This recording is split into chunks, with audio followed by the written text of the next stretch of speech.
On the cold evening of January 30th, 2026, Buckingham Palace dropped a bombshell that stunned the royal world. After decades of silence about secret royal properties, the palace finally spoke, and what they revealed left Britain speechless. Lady Louise Windsor, the quiet 22-year-old granddaughter of Queen Elizabeth II, had officially inherited a hidden Scottish estate that few even knew existed. Known only among elite insiders as the Grey House, it was a place so private, so off-limits, that even senior royals had never crossed its gates.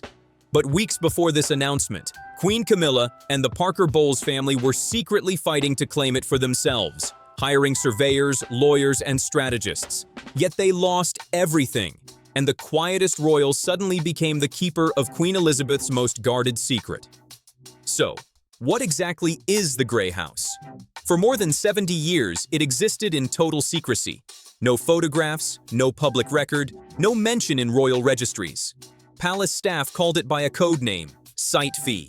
Even most royals had never heard of it. Sitting on 200 acres of rugged highland terrain near the Cairngorms, the estate was remote, windswept, and deliberately invisible.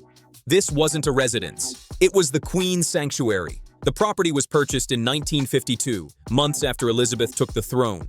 The deed listed no royal title, only a holding company tied to the Queen Mother's estate. The message was clear.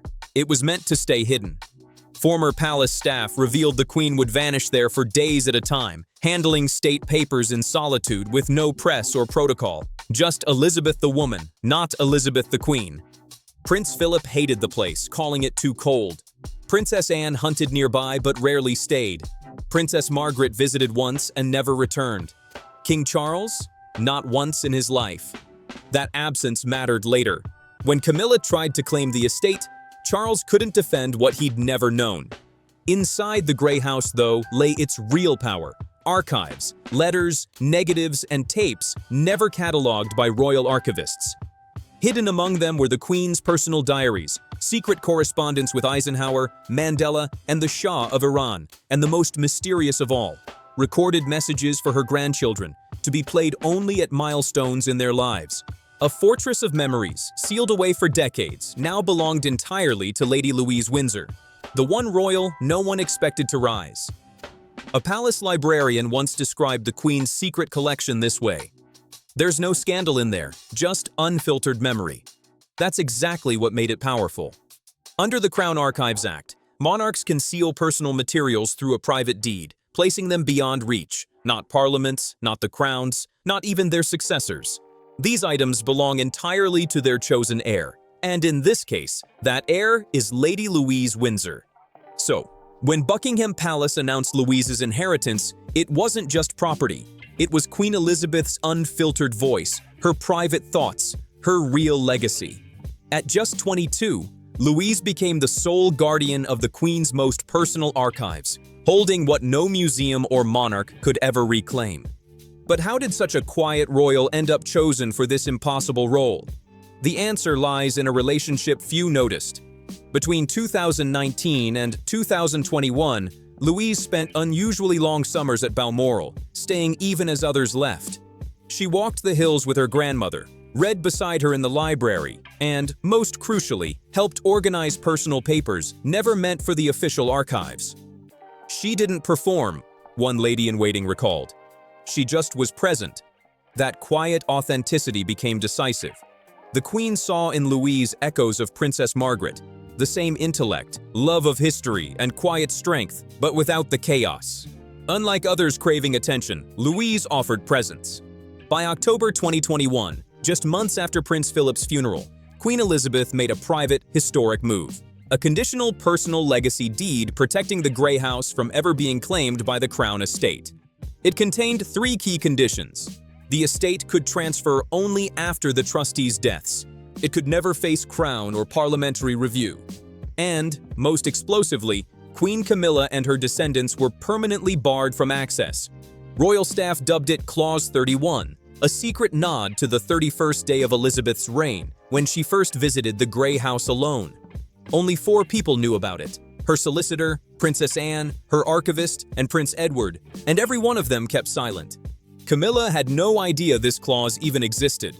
But by 2024, she began digging for answers and set off a chain of events that would soon divide the monarchy. Camilla never asked about the Grey House directly. She was far too careful for that. Instead, she quietly questioned whether any royal assets had been excluded from duchy estate declarations. Why that route? Because Camilla knew her influence was fading. She'd never hold the same institutional power Queen Elizabeth once had. If she wanted control, she needed something permanent: symbolism, property, legacy. By January 2026, she made her move. In a private meeting at Burke Hall, King Charles's Scottish residence, she proposed that the Grey House be placed under joint royal stewardship, managed by the Crown and her charitable foundations. On paper, the idea sparkled: restoring Highland architecture, hosting writer retreats, promoting conservation and exclusive heritage tourism. But palace insiders saw the truth. It wasn't philanthropy, it was possession. Controlling the Grey House meant proximity to Balmoral, access to sensitive archives, and most of all, tying the Parker Bowles name to one of Queen Elizabeth's most intimate spaces. She wasn't asking for a cottage, one courtier said dryly. She was asking for geography and leverage. Even before the proposal, Camilla had already sent surveyors to the Highlands disguised as environmental consultants. Budgets were drafted, plans mapped out. It was a full campaign, not a suggestion. But King Charles didn't reject it outright. He did something far more royal. He stalled. Meetings were delayed, legal teams consulted, and the Royal Estates Council was told to review ancient ownership records untouched since the 1950s. Then came January 12th, a private meeting with Charles, his secretary, and 2 constitutional advisors. His verdict: the estate is not available for reassignment, now or ever. Calm, polite, final. But the subtext spoke volumes. He never mentioned his mother's deed, never said Lady Louise's name, only referred to a pre-existing private settlement beyond Crown review. Sources say Camilla left appearing calm, but inside, she knew the truth was about to surface. 3 days later, Buckingham Palace confirmed what her team had feared. The Grey House had been left outright to Lady Louise Windsor, not to Prince Edward, not to a shared trust, to Louise alone. The Queen's private will, sealed in October 2021, named her granddaughter as the sole unrestricted owner: land, archives, staff contracts, and the right to refuse public access. A line in the will read, "This house is to remain a refuge, not a monument." It was classic Elizabeth: strategic, protective, unbothered by sentiment. For the Parker Bowles family, the news hit like an earthquake. Tom Parker Bowles had already begun pitching Highland culinary projects near the estate. Overnight, it all vanished. The late Queen's will had closed the door forever and handed her most secret inheritance to the quiet granddaughter no one had seen coming. Everything collapsed in an instant. All those plans, all that quiet maneuvering, gone. Inside royal circles, shock turned to disbelief, then anger. One family associate put it bluntly: the Queen drew a final line, and they were on the wrong side of it. Phones lit up across London and Gloucestershire. Lawyers were called, then dismissed after realizing the will was ironclad. At the center stood Queen Camilla, trying to reconcile years of service with a legacy she could never touch. But here's the twist: Lady Louise Windsor had been preparing for this moment all along. Far from the cameras, Louise had secretly visited the Grey House since mid-2025. Locals near Glenmore Village noticed a young woman in plain clothes arriving quietly, escorted by a single female protection officer. She stayed for days, telling residents she was studying Highland geography. In truth, she was training, mentored by 2 retired archivists and a royal legal advisor, to catalog documents, manage estate staff, and maintain private succession rights. She knew it wasn't just a gift, one archivist said. It was a duty. She treated it seriously from day one. When the inheritance activated, there was no fanfare, just one quiet update to the UK Land Registry. Then, on January 25th, Buckingham Palace released a brief statement confirming what had already happened. It was a masterstroke. The Grey House remained private, yet its symbolism became institutional. Lady Louise was no longer the quiet granddaughter. She was officially keeper of royal memory, custodian of what no monarch could access without her consent. Legally and symbolically, she now stood above Camilla in one vital realm: legacy. Still, Louise hadn't done it alone. Her three key allies ensured everything unfolded flawlessly. First, Princess Anne. Not only supportive, but executor of the entire transfer. She kept the Grey House staff under private payroll via the Royal Heritage Trust, personally delivered the sealed key to Louise during a private Scottish retreat, and when Camilla tried to contest the deed through the Privy Purse office, Anne shut it down with one legendary line: "You do not challenge the last wish of the sovereign." With that, the battle ended. The Queen's word stood untouched, and Louise's stewardship was absolute.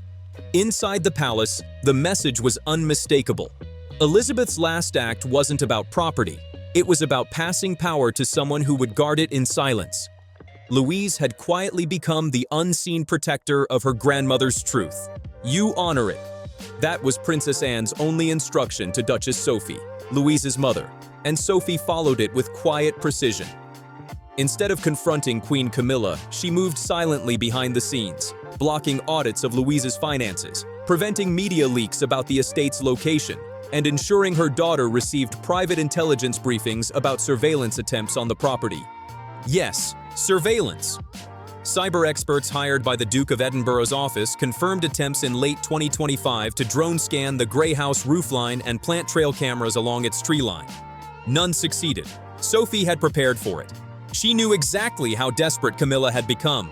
Then came the unlikeliest ally, Prince Edward. In November 2025, right before the inheritance became public, Camilla called in a personal favor, asking Edward to delay the release for family unity. His reply was brutal in its simplicity. "My daughter will not be a placeholder for your ambitions. You had your turn." That ended the fight. The deed was filed, the will sealed, and for the first time since the Queen's death, Camilla had no power left. Then came the moment that changed everything. On a quiet January afternoon, Lady Louise Windsor walked alone into Greyfriars Church, a centuries-old chapel near the Grey House. No entourage, no security, just Louise.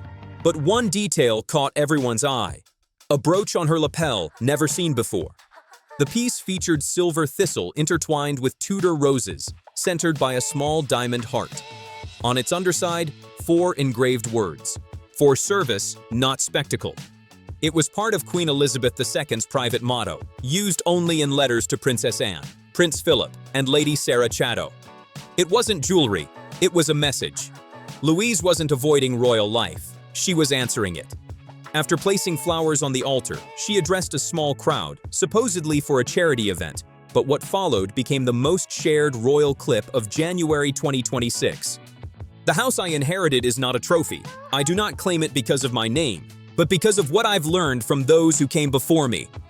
Quiet, loyalty, private strength, and faith that protects, not performs. I will not allow its memory to be rewritten for convenience." When she finished, she bowed not to cameras, but to a stone plaque engraved with Queen Elizabeth's words: "It is not the crown that grants duty. It is duty that gives meaning to the crown." Within hours, Princess Anne released a rare statement. "Lady Louise speaks not as a future monarch, but as a guardian of what cannot be inherited, moral authority." The response was explosive. King Charles canceled his next 2 days of events, meeting privately with Edward at Balmoral, while Camilla was photographed entering Clarence House alone, visibly shaken. She thought the family had closed ranks, one insider said, but instead, they closed around Louise. Tabloids went wild. Windsor's silent flame ignites a new era. Camilla outplayed by the youngest of the old guard. Then Princess Catherine broke her silence. On Instagram, she posted a handwritten note. "Legacy is not what we receive, it's what we choose to preserve." Hashtags #GRHouse and #WindsorDuty followed, gaining 2 million likes in 20 minutes. Inside St. James's Palace, the Royal Continuity Office convened an emergency meeting. Louise's influence was becoming a shadow narrative, beyond Camilla's control and even outshining Prince William's formal role. But William wasn't threatened. He reportedly told Catherine, "She's doing what we were raised to do." And in that moment, Lady Louise Windsor became something new. The moral compass of modern royalty. She's just doing it better than some of us ever could. That was the whisper echoing through palace halls after Lady Louise's speech shook the monarchy. Within 72 hours, Queen Camilla struck back, launching a new initiative titled The Crown's Compassion, A Life in Modern Royal Service. The announcement came just 30 minutes after confirmation of Louise and Princess Anne's archival project, The Quiet Years. The timing and the venue were no coincidence. Camilla chose St. George's Hall, one of Queen Elizabeth II's most sacred spaces, to make it her stage. "The public must remember that loyalty isn't silence," she reportedly told aides. "I have served with or without approval." But the response was icy. Princess Anne brushed off questions with a smile. Some stories write themselves. And the biggest shock came from King Charles. Instead of attending his wife's launch, he postponed his appearance, citing a health review. Only minor royals attended. To insiders, it was unmistakable, a demotion in real time. When the exhibition opened, the public barely reacted. Critics called it shallow, self-promotional, filled with photos of Camilla beside the king and captions praising her modern service. One biographer wrote bluntly, "It's less a tribute to duty and more a scrapbook of a contested reign." Online, the backlash was fierce. Hashtag Grey House over glamour trended within hours. Then Princess Catherine posted an Instagram story of Louise, Anne, and staff sorting archives, captioned, "Work, not display. Duty, not decoration." Over 3 million interactions flooded in within a day. Days later came the breaking point. On January 26th, Camilla confronted Princess Anne in the Long Gallery at Windsor Castle. Witnesses described it as a glass chandelier moment. Trembling, Camilla accused Anne of manipulating a child into taking her spotlight. Anne didn't flinch. Her reply was icy. "If the spotlight finds her, Camilla, it's because the public sees what you're trying to hide." When Camilla snapped that Louise was never meant to be a working royal, Anne's retort stunned the room. "Neither were you. And yet, here we are." The silence that followed was funeral grade. Camilla walked out and didn't return. Days later, her exhibition was quietly shut down, officially citing space reallocation. No statement, no apology, just gone. Then came a stunning replacement. The royal website unveiled a new banner. The Quiet Years, a reflection on unseen service. Opening spring 2026. Curated by Lady Louise Windsor and HRH Princess Anne. Beneath it, a quote from Queen Elizabeth II. "What is remembered with dignity endures longer than what is displayed for applause." It was a total reversal. The monarchy itself had absorbed Louise's message and erased Camilla's attempt to rewrite it. By February 2026, newspapers hailed Lady Louise as the Queen's true heir in spirit. She'd become the quiet heartbeat of the crown, proving that the loudest power in royalty can come from silence. University campuses across the UK were suddenly vying for Lady Louise Windsor. Oxford, Cambridge, and even Harvard invited her to speak on duty and legacy. Then came the shock. On February 5th, a BBC poll revealed 71% of Britons believed Louise deserved a royal title if she took on public duties. In Scotland, support hit 84%. By February 7th, Buckingham Palace confirmed it. King Charles III had offered full elevation to Her Royal Highness Princess Louise, with duties in youth education, cultural heritage, and leadership. But there were strings. She'd need to live part-time in London, undergo security vetting, accept official protection, and give up private work, including her beloved equestrian coaching. Inside the palace, reactions split. Princess Anne was supportive but cautious. She can serve, but she must not lose herself. Duchess Sophie was emotional. "It's not the title that worries me, it's the weight that comes with it." Then came the attack. On February 8th, Meghan Markle appeared on a US talk show saying, "When people are elevated based on silence rather than service, we must ask what values are being rewarded." She never named Louise, but social media exploded. Hashtag Silence Princess trended globally, pushed by Archewell-affiliated accounts. Anonymous insiders accused Louise of being groomed to erase outspoken royals. The next day, Princess Anne and Prince Edward issued a joint statement. Lady Louise Windsor has neither asked for a throne nor a stage. She has only ever accepted responsibility when others discarded it. The backlash against Meghan was instant. British media branded her remarks petty and tone-deaf, while public sympathy surged toward Louise. Then, on February 10th, standing in soft Highland snow before the Grey House, Louise announced her own independent project, the Grey House Trust. "This will not only preserve archives," she said, "but become a living trust for duty, to uplift those who serve quietly, protect heritage, and prepare young people for ethical leadership." The broadcast drew over 9 million viewers. When asked if she'd accept the title, Louise paused and replied, "I am grateful for my family's trust, but I believe duty does not require a title. For now, I remain simply Lady Louise." Days later, King Charles sent a hand-delivered letter, a gesture unseen since Queen Elizabeth II wrote to Prince William before his investiture. It reportedly read, "Your grandmother believed that greatness grows in silence. I now see she was speaking of you." Louise's written reply moved him to tears. "I will not seek a throne." By mid-February, royal watchers agreed. A new moral axis had formed. On one side were those who sought spotlight. On the other stood Lady Louise, who refused the crown but won the people. She had inherited Queen Elizabeth's private estate and her moral compass.